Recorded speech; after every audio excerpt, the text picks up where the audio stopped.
नमस्कार मित्र आणि मैत्रिणींनो, आज गुरुपौर्णिमा आहे. गुरुपौर्णिमेच्या तुम्हाला सगळ्यांना हार्दिक हार्दिक शुभेच्छा. आज माझ्या शेजारी एक मुलगी राहते. ती गुरुपौर्णिमेच्या निमित्ताने 2 शब्द बोलणार आहे. तर गावची मुलगी कशी गुरुपौर्णिमेच्या शुभेच्छा देते तर तुम्ही ते ऐका तिच्याकडून.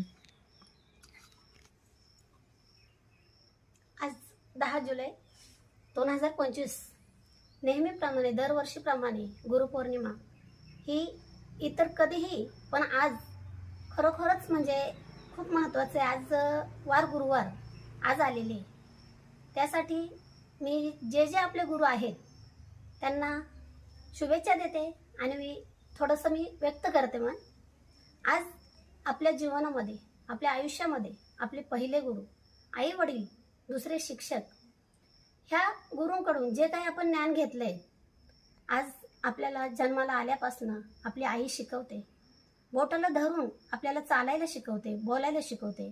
वडील आपल्यावरती संस्कार करतात, कोणाशी कसं बोलायचे, कोणाशी कसं वागायचं, कोणाला ओळखायचं कसं, कोणाशी म्हणजे असं बोलणं कशा पद्धतीत करायचं, हे छोट्या छोट्या ह्याच्यातून हे पहिलं घरगुती शिक्षण हे आई वडील देतात. म्हणून आपले पहिले गुरु आई आणि वडील असतात.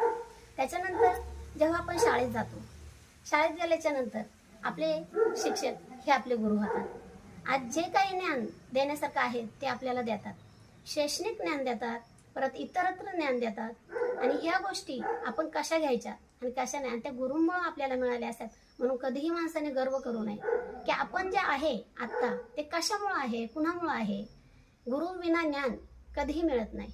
म्हणून गुरूंना नेहमीच विसरायचं नाही, आठवणीत ठेवायचं.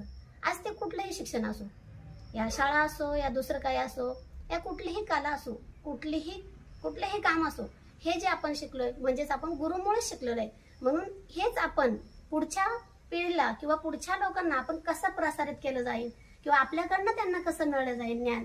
आपण गुरुमुळे ज्ञान शिकलो, मग आपण दुसऱ्याला कसं ज्ञान दिलं पाहिजे, याच गोष्टींकडे माणसाने सर्वांनी लक्ष द्यावं आणि पुढच्याही मुलांनी समजून घ्यावं गुरु आणि शिष्य यांचं नातं काय असतं, त्याच्यामध्ये किती आनंद असतो. आपल्याला खूप दिवसातून जर आपले गुरु भेटले तर आपल्याला खूप आनंद होतो का बाबा चला आपल्या समोर आलेली व्यक्ती आपलं गुरु आहे.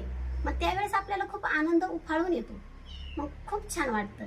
मग अशाच या गुरूंना माझ्याकडून कोटी कोटी प्रणाम. गुरुपौर्णिमेच्या निमित्त मी त्यांना शुभेच्छा देते आणि माझं 2 शब्द संपवते.